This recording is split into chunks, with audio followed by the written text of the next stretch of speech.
Hello students, welcome to this video. So here we are going to continue our chapter 7. So in the last class I told you about collection of honey. So now we are going to start from big ears, small ears. So that means these are some physical appearance which we are going to discuss of different animals. Okay, and we will discuss about their fur, okay, hairs and feathers also. So let's start. So big ears, small ears. So we have different animals in our planet, right? So all the physical appearance of different animals are different. So ears, we are going to discuss about ears. So ears help animals to hear, right? Like in case of human beings, in case of other animals, in every case ear help us to what? Hear. Apart from hearing, ears also helps to lose body heat. Okay, so we have a lot of animal in our planet. So some animals have large ears and some animal have small ears, right students? And some do not have at all. We cannot see it from like outside, like birds, then snake, right? Frog. Okay, so large ears also help animals to lose their body heat and keep them cool. So as you can see, I've written here, so large ears animals, so that one helps them to hear, of course, and after that I have written lose their body heat. Okay, so that ear, with the help of the ear they can lose their body heat, and which helps them to keep them cool.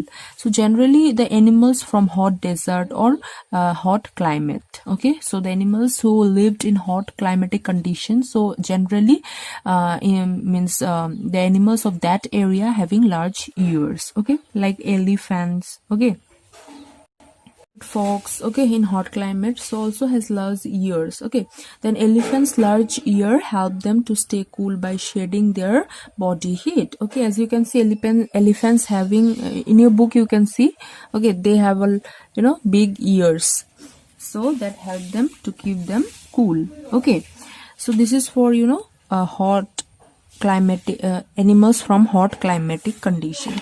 Now small ears animals. Okay, so small ears animals, generally we can see small ears animals in what? Very cold place. Okay, like Arctic region. Okay, so the Arctic fox and polar bear, so they lived in very cold places, and that's why they have very small ears, so that they lose less body heat. Okay, so that's it, so that they lose less body heat. Okay, so at that place it's very cold region, polar region or Arctic region, so that means the temperature is very low. So in that case, if they will lose their body heat, then they may feel very cool, right? Because at that place they are not getting sufficient heat. Okay, so that's why they have small ears, so that their body heat will not they will not lose it soon. Okay, so that's why they have small ears, so that they do not lose body heat much. Okay, foxes and bats use their big ears to hunt for animals and also to escape from their own enemies. Okay, so here I have written this one. So this is something you have to learn, because foxes and bats, so you can see these foxes and bats, they are they used to come at night in search of food. Okay, so they have big ears, okay, which help them to hunt as well as to escape from their enemies. Okay, how? I will show you. But before that I want to tell you about birds. Okay, so here you can see I've written some points. So they do not have outer ears. Okay, so from outside if we see, we cannot see birds' ears. Okay, but they have two holes on their head, okay, through which they can sense sound. The two holes on their head, okay, that means they have two holes on their head through which they can sense sound. Helps birds to fly. So if they would have outer ears, that could slow down their flying. Okay, so that's why they do not have that, so that helps them to fly. Okay, because outer ear, if they could have outer ear, that would slow the birds down. Okay, then tiny birds ear are very powerful. Okay, though some tiny birds like hummingbirds, okay, so they can hear sound which even human cannot hear. Okay, so tiny birds also having powerful sensing hearing sense. Okay, so ear help the animal to locate the direction from where the sound is coming. Okay, so ear also help that, because in case of bird they can locate from where the sound is coming, so that if means that could help them to escape from their predators also. So that's help birds. Okay, so in this way ears not only help them to hear but also some other work also. Okay, now I'll tell you about bats. Okay, so as you know what is bats, right? In your book, page number 47, you can see this is the picture. Okay, so a bat's ear, you can see bat's ear here. So what happened, bats use their ears to locate things. Okay, bats use their ears to locate things. So actually bats do not have that strong eyesight. Okay, their eyesight is not that much strong, but their hearing sense is very strong. Okay, so they make loud cries that are too high pitched for human ear to hear. Okay, so at night you may heard about some sound, okay, which is not pleasant for our ears. So like that way bats also produce some sound of high pitch. Okay, that means high volume, high pitch sound. Then that sound waves from these cries bounce off surrounding objects and echo back. Okay, so I'll show you through this diagram. So suppose this one is bat. Okay, so he is producing some sound.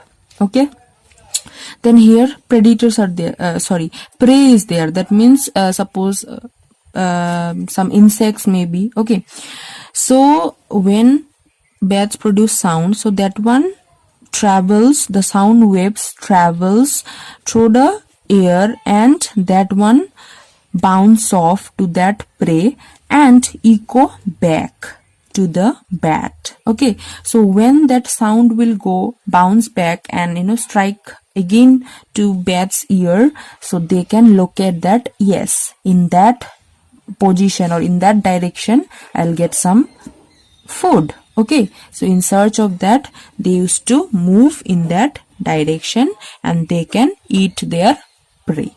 Okay, so in this way bats use their ears. Okay, so this is how the bat knows the direction of everything around it. Okay, now I'll tell you about snakes.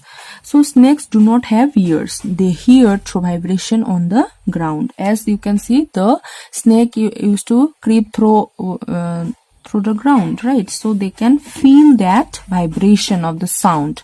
Okay, so by feeling only they can make a decision what sound it is, and they move according to that. Okay, you may have seen that snake charmer. Okay, so snake charmer, what they used to do when they play music, so you can see the snake sways to the tune of the music.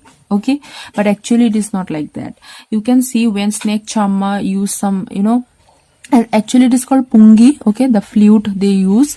So when they play that music, so they used to move the pungi. Okay, and the snake used to follow that direction of pungi, and they used to sway their head. Okay, you can see the picture here. So like this way they used to move their head.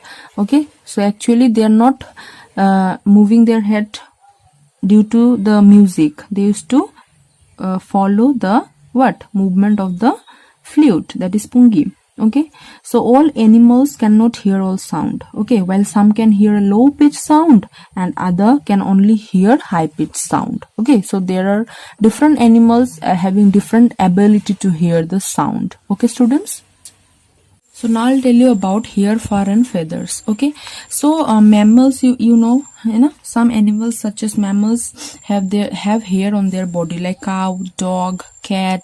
Okay, some other animals, horse. Okay, so they have hair on their body. Some have very some are very hairy and some have less hair and some have thick fur. Okay, so fur means far means also here, but in a large quantity. Okay, so in cold areas animals need to keep themselves warm. Okay, so how they can keep themselves warm? By thick fur. Okay, because we human beings can wear a lot of clothes, warm clothes that keep us warm, but in case of animal, they don't have any clothes, right? So that thick fur help them to keep themselves warm in what? Cold areas. Thick coat of fur traps air over skin and keep the body heat from escaping. Okay, so that thick fur they are having, no, so that coat traps the air, okay, over the skin, and that keeps the body heat from escaping. Okay, so as that they are having that coat of fur, so that's why the body temperature remains they do not lose their body temperature soon. Okay, so the air used to trap, okay, there. So many examples are there: polar bear, yak, sheep, mountain goats. Okay, now I will tell you about hot areas animals. Okay, so in hot areas animals have very less hair. Okay, they have very less hair to let their skin breathe easily. Okay, if they will have less hair, then that their skin can breathe easily, right? Because in that hot area the temperature is very high. Okay, so many examples are there, like deer, zebra, giraffes, tiger, camels, you can see. And camels have thick skin which with very less hair. Okay, so the camel, they have very thick skin. Okay, because they live in where? They live in hot desert. Okay, so that's why they have to bear the extreme hot climate also, right? So for that they have very thick skin but with very less hair. And one more benefit of thick fur is also, it makes an animal look bigger and scares away predators. Okay, so if they have thick fur, so that looks them scary and big, so that other animals scares away, okay, from them. So that also help them, because when under attack of some animals raise their hair to look bigger to the attacker, then they could they will be afraid of that and they will run away. So that also help the thick fur of an animal. One picture is given in your book. So this one is a picture of porcupine. So porcupine and hedgehogs, they have needle like spines on their body. So they do not have hairs, but it's like needles. When someone touches or they feel like some danger, and also they used to raise those needle like spikes on their body. Okay, and that could scares the other predators, so that helps them. So I'll show you the picture here of hedgehog also. Now I will tell you about camouflage. Okay, so what is camouflage? So the way in which an animal's color or shape matches its surrounding and makes it difficult to see. Okay, so camouflage means what? It's a way of an animal's color which matches to the region they lived. Okay, so often an animal's skin, hair, fur may match their surrounding, you can say. Okay, match the color of its surroundings. So this helps the animals to blend with the surrounding and avoid being seen by other predators. So this is called your camouflage. Okay, so camouflage helps the other animals to hide themselves from the other predators. Okay, so you can see you can take one example like tiger. Okay, so tiger have yellow color and black stripes on them. Okay, so they used to live in deciduous forest, and the deciduous forest color is also like mustard yellow, yellowish type. So when they used to search in when they come out in search of food, so they used to sit and they used to blend with the color of the surrounding and other animals. So they do not notice that okay, someone is there, like that, because that blend away with the surrounding. Okay, so that helps them to catch their prey and also to escape from the other predators also. And that is why the animals of a surrounding have similar color with that surrounding. So you can see the desert animals. Okay, so they have sandy color. Okay, so in desert it is like, you know, all over sand, right? So the animals mostly they have sand colored. In snowy area it is about like white colored animals. See here in your book, so polar, this one is a picture of polar bear. Okay, so you can see polar bear having, you know, white color, so their surroundings are also white color, so that means they merge with the white snowy background. And one interesting thing I want to tell you, students, so do you know about sheet dispersal? Okay, actually what it is, actually, you know, the hairs on animals body also help plants to spread their sheets. Okay, so that means, as I told you, that animals help each other, so like that way animal helps plant also. Okay, so to spread their sheets. Okay, so what happened, so hair on animals body also help plants to spread their sheets. Birds have feathers on their body, right students? So that keep them warm and help them to fly.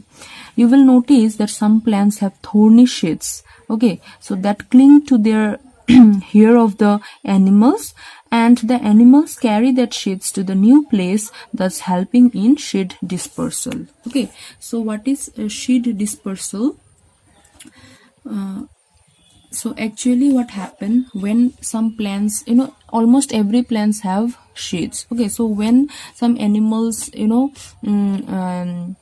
they have hairs on them. Okay, so some sheets cling on their hair. Okay, and when the animal is moving from one place to another place, so that sheet is also moving. Okay, so that means that sheet is what, spreading. Okay, so that is called sheet dispersal. So there are so many ways of sheet dispersal, like through animals, through wind, through water. Okay, so you'll learn about this in higher classes, but yeah, so what I'm going to tell you is that the animals also help plants also in sheet dispersal. Okay, and we use animals hairs, right, in making our warm clothes. Okay, so we use hair of rabbit, sheep, then pashmina goats. Okay, so to make our warm clothes, because their fur is very thick. Okay, so with that we can make warm clothes. So in this way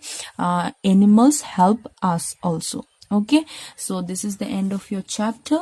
I'll discuss the question answers, and you try to write in your copy this thing, and soon we are going to start our next chapter. Thank you.